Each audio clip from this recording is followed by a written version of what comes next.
Souvent absente des livres d'histoire ou résumée à son trésor de Pétra, la Jordanie, ou plutôt le royaume hachémite de Jordanie, nous hante toujours l'esprit par ses paysages désertiques.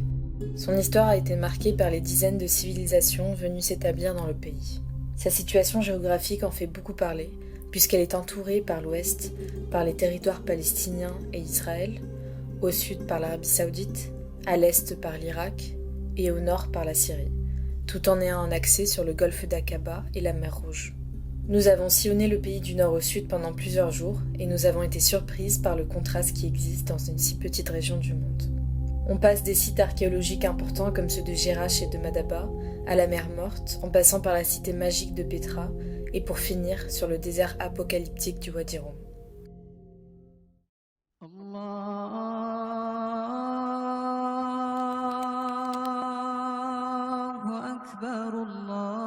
Tout commence à Amman, une capitale pas comme les autres. C'est l'une des plus vieilles villes du monde à être toujours habitée par 4 millions de personnes, dont la moitié sont des Palestiniens.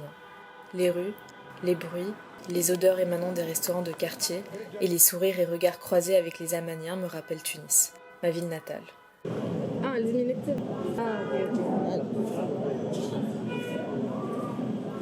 La gentillesse des Jordaniens et leur bienveillance nous ont accompagnés tout au long de ce séjour. On commence nos visites par la fameuse citadelle d'Amman qui surplombe la ville. Pas de chance pour nous, une grosse pluie interrompt notre découverte. On y reviendra plus tard. On avait choisi exprès un pays chaud, en plein mois de novembre, et voilà, le premier jour à Amman.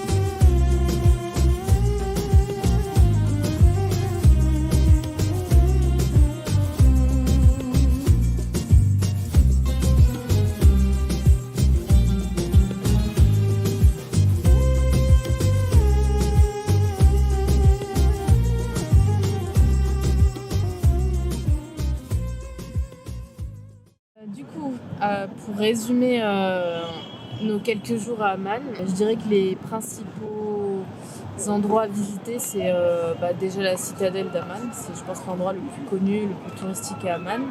Ensuite, il y a le théâtre romain qui est juste derrière moi, qui est en face de la citadelle. Ensuite, il y a les différents bazars. En fait, il y a plein de... Enfin voilà, juste se balader en ville avec tous les bazars qu'il y a.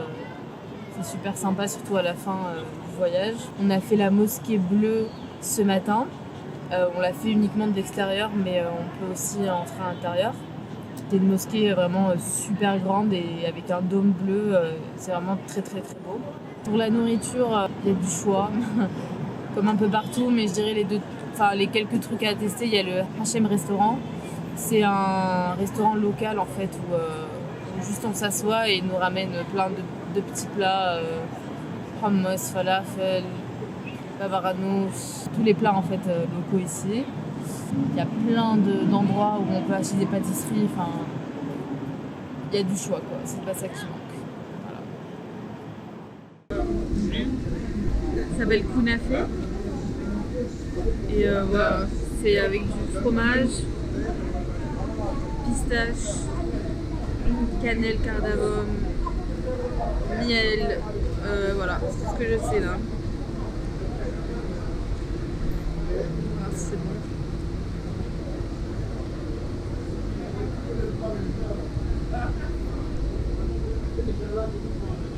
C'est du fromage sucré en gros. Pour notre deuxième journée, on se dirige à Jerash pour visiter son site archéologique. Il est notamment connu pour être le site le mieux conservé du Moyen-Orient. Ses géantes colonnes dorées, ses temples de Zeus et d'Artémis, et ses vestiges romains nous ramènent à l'époque de l'Antiquité.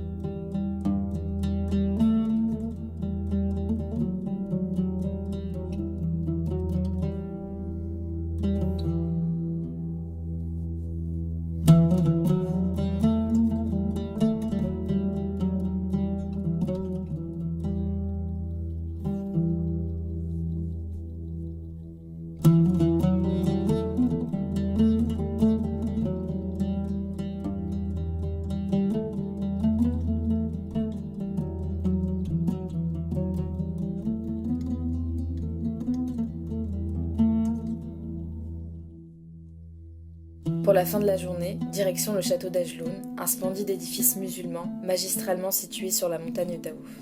La vue du Mirador nous donne un aperçu de la Cisjordanie.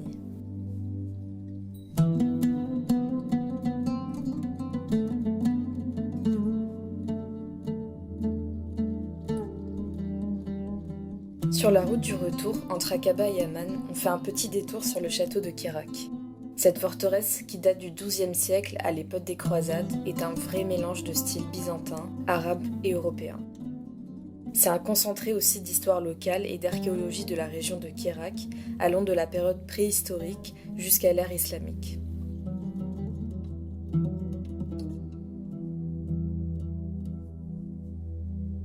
On vous retrouve dans la prochaine vidéo pour découvrir la splendide ville de Madaba, connue pour ses mosaïques aux 1000 couleurs.